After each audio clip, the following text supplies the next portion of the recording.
आज तक बिना इस शक्ति को जागृत किए कोई कहीं भी सफल नहीं हुआ। बड़े बड़े शक्तिवान महात्मा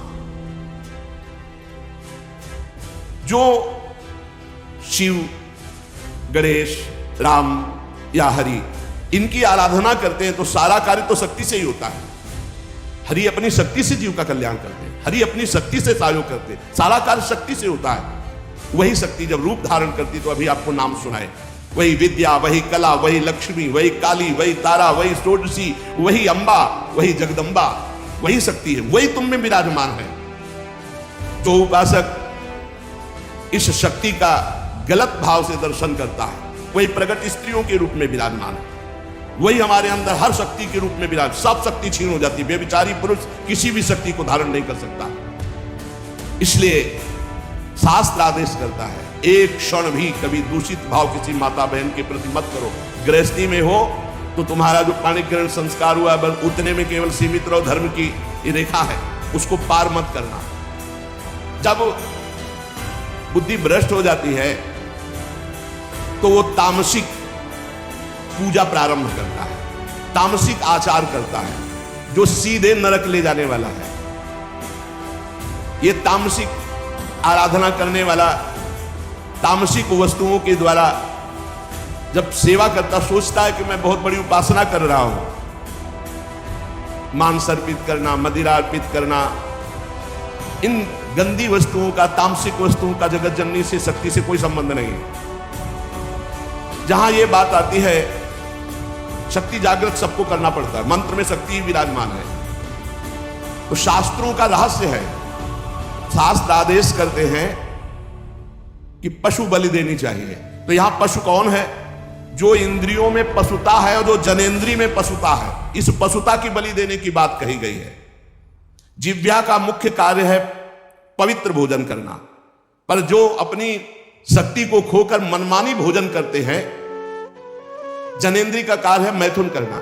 जो एक सीमा में न रहकर मनमानी व्यभिचार करते हैं, तंत्र शास्त्र कहता है इसकी बलि, ये पशुता है, इस पशुता की बलि दो कि आज से मैं नियम लेता हूं, हे जगदम्बा आपके सामने सात्विक आहार करूंगा, कभी असत आहार नहीं करूंगा।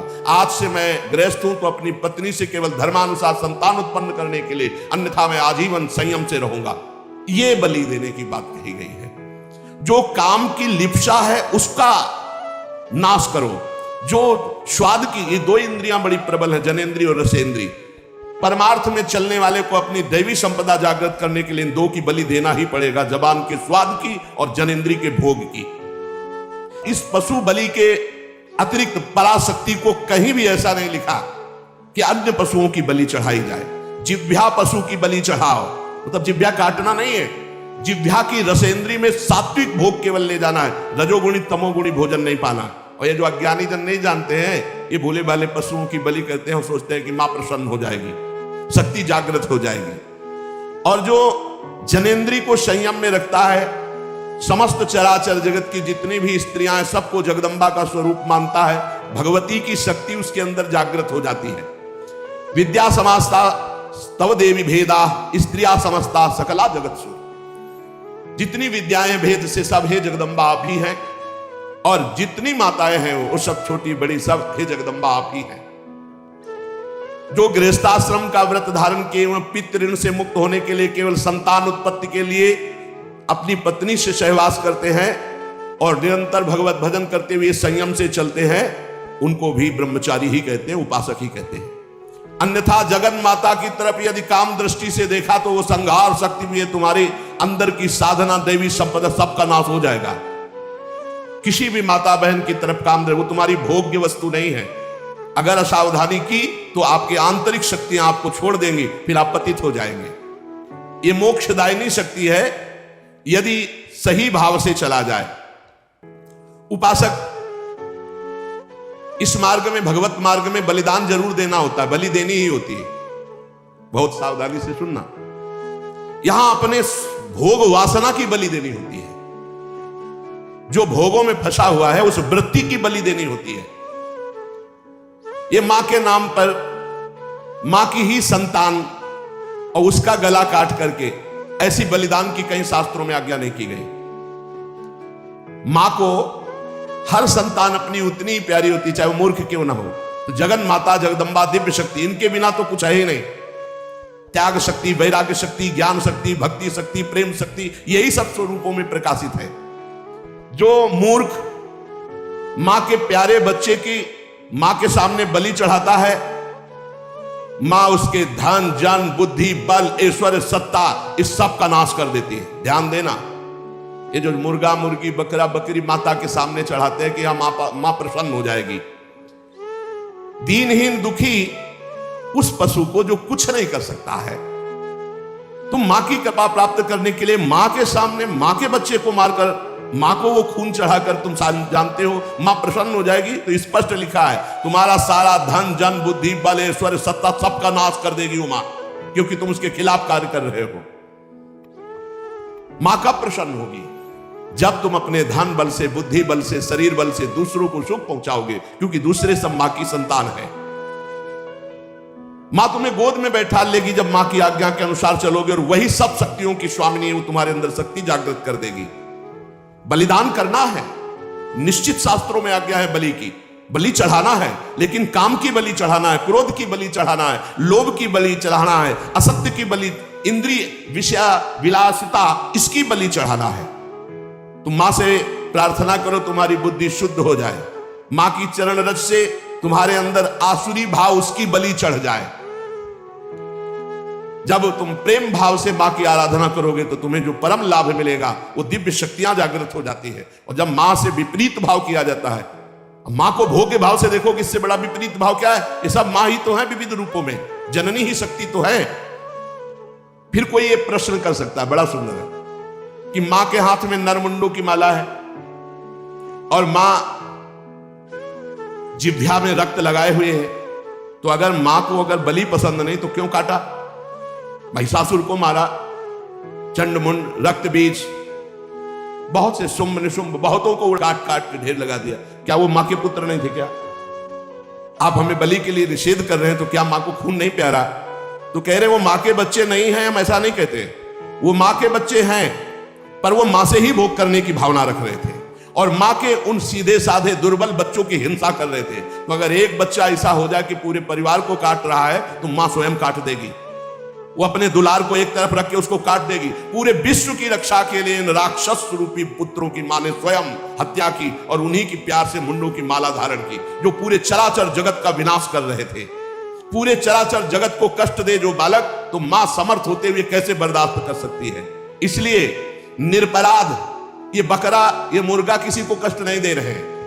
अगर तुम्हें बलि चढ़ानी है तो अपने काम क्रोध लोभ मोह मद मत्सर की इनकी बलि चढ़ाओ, अपनी वासनाओं की बलि चढ़ाओ, अपनी जिह्वा रसेंद्री की बलि चढ़ाओ कि हम ऐसे गलत भोजन नहीं करेंगे, जनेंद्री हम किसी माता की तरफ कभी हम गंदी दृष्टि नहीं रखेंगे, सब में भगवत भाव रखेंगे। जो इन सीधे साधे पशु पक्षियों की बलि चढ़ाता है, तो भगवती फिर उनका विनाश दूसरे रूप में करती है।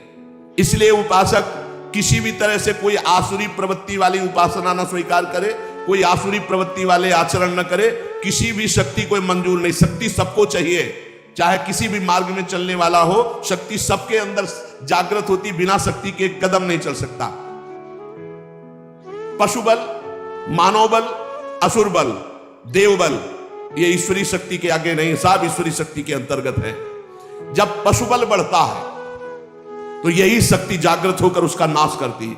जब मानव बल बढ़ता है आसुरी प्रवृत्ति से, तो यही शक्ति उसका नाश करती है। जब असुर बल बढ़ता है तो यही शक्ति नाश करती है। जब देव बल बढ़ता है और असुर भाव को प्राप्त होता है तो उसका भी विनाश यही शक्ति करती है। महिषासुर विशाल पशु बल, तो भगवान की शक्ति ने महान दुर्गा रूप धारण करके काट के फेंक दिया महिषासुर को। मानव बल जैसे कौरवों में बढ़ा, मानव बल जैसे बाणासुर में बढ़ा, मानव बल शास्त्राबाहु अर्जुन में बढ़ा, परशुराम की शक्ति ने काट के फेंक दिया। श्री कृष्ण शक्ति ने बाणासुर को सीमित कर दिया, श्री कृष्ण शक्ति ने कौरवों का विनाश कर दिया। मानव बल जब अपनी मर्यादा से कोई बल बढ़ता है, भगवान की दिव्य शक्ति उसका शासन करती है। जैसे रावण का असुर बल बढ़ा, भगवान ने रान को कुल रोवन हारा। जब इंद्र देवता का दयु बल बढ़ा तो गिरिराज जी उठाकर सारा बल उनका चूर कर दिया, घमंड चूर कर दिया कि मैं देवराज हूं। ईश्वरीय शक्ति चारों तरफ से आपको घेरे हुए है। आप साधारण नहीं है, आप भगवान के अंश है। आप मर्यादा से चलेंगे, आप सत्य मार्ग में चलेंगे तो आपके अंदर ईश्वरीय शक्ति जागृत होगी, और असत्य मार्ग में तो वही ईश्वरीय शक्ति आपका विनाश कर देगी, ऐसी जगह ले जाएगी कि आपका नाश हो जाएगा। इसलिए आप अपनी शक्ति का जागरण करें, ना कि अपना नाश अपनी ही शक्ति से करवावें।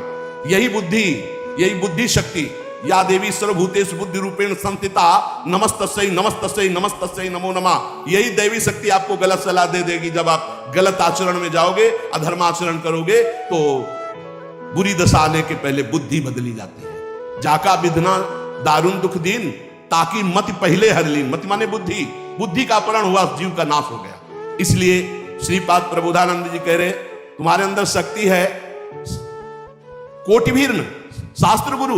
शास्त्र गुरु करोड़ों बार समझा रहे, तुम्हारी समझ में नहीं आ रहा। तुम खलु लोक निंदा सताई, 100 बार तुम्हारी निंदा हो रही है, ऐसे आचरण करते फिर भी तुम्हारी समझ में नहीं आ रहा। महान दृष्टिभीर नहीं विपत्ति सौखेर नहीं। अब महाविपत्ति आने वाली है, अब क्या करोगे? क्योंकि जो तुमने कर्म किया वो तुम्हें भोगने पड़ेंगे। पूर्व से अभी इसी जीवन में आप अपने जीवन को झांक करके देख लीजिए, आपके जीवन में क्या क्या हुआ है। आप खुद इस बात की गवाही है कि अगर वो केस खुल जाएं जो आपके जीवन में हुए हैं, तो नरक, जेल, निंदा, इसके सिवा कुछ नहीं है। आज भगवान की कृपा हुई कि सबको ढक करके तुम्हें उत्तम मार्ग में चलाने के लिए भगवान अवसर मिल गया है। अब तो होश में हो जाओ। श्रीपाद कह रहे हैं